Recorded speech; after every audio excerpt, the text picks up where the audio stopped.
प्रबुद्ध श्रोतागण, पक्ष एवं प्रतिपक्ष के तमाम वक्ता साथियों, ए मेरे भारत माता के घायल जिगर पर मरहम लगाने के एकमात्र आशा स्थल मेरे नौजवान साथियों। मान्यवर, उत्तर को बदहाली के मंजर नहीं बदले, बस्ती में अंधेरों से भरे घर नहीं बदले। हमने तो बारों का मैं जिक्र सुना है, परंतु इस गांव से तो आज भी पत्थर नहीं बदले। खंडर पे इमारत तो हमने नई खड़ी की, पर भूलिए कि नींव के पत्थर नहीं बदले।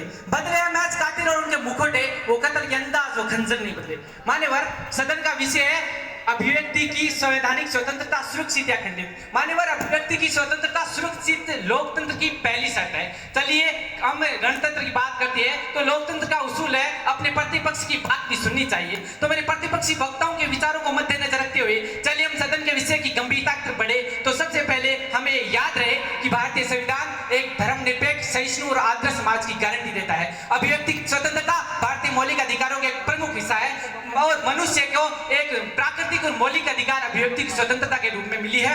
और कोई भी धर्मनिरपेक्ष और आस्थावान रखने वाला कोई भी व्यक्ति इस अधिकार या कोई भी धर्म राज्य इस अधिकार को छीन नहीं सकता। इसलिए मेरे प्रतिपक्षी वक्ताओं को बता दूं कि एक सफल लोकतंत्र व सुदृढ़ जनतंत्र के लिए अभिव्यक्ति की स्वतंत्रता आवश्यक है।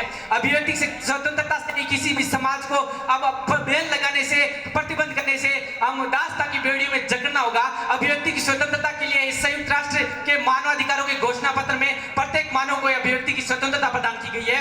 अभिव्यक्ति की स्वतंत्रता व्यक्तिगत स्वतंत्रता का अविच्छिन्न अंग है। इससे ज्ञान की उन्नति, सुदृढ़ जनतंत्र संभव है। मान्यवर, जब जब अभिव्यक्ति पर प्रतिबंध लगाया गया है, विचारों की तीक्ष्णता से आंदोलन का प्रादुर्भाव हुआ है। इसका उदाहरण प्राचीन काल से देख सकते हैं, जब इस पर पाबंदी के कारण गैलीलियो को सुकरात को विस्पान करना पड़ा था। गैलीलियो को सिर्फ इसलिए चुकरा दिया गया क्योंकि उनके धर्म विज्ञान संबंधी निष्कर्ष धर्माधिकारियों के खिलाफ थे। इसी प्रकार 1926 में पत्रकार जयपाल तस्लीमा नसरीन, फ्रांस की शार्ली एब्डो पत्रिका और हारी की गोरी लंकेश की हत्या आदि इसी पर पाबंदी के कारण है। मान्यवर, में कुछ अपने इसी प्रकार 25 जून 1975 की रात जब भारतीय लोकतंत्र गुलाम से बढ़ता नजर आया था। न जाने क्यों आज ये रात बहुत बड़ी हो गई थी। जगने को तो पूरा हिंदुस्तान जग रहा था, किंतु आज की रात में, आज की सूरज में सुबह की लालिमा की जगह कालिमा थी। आजादी की सुबह की जगह एक बार पुनः गुलामी की बेड़ियां जगने हुए मुंह बाया गया था।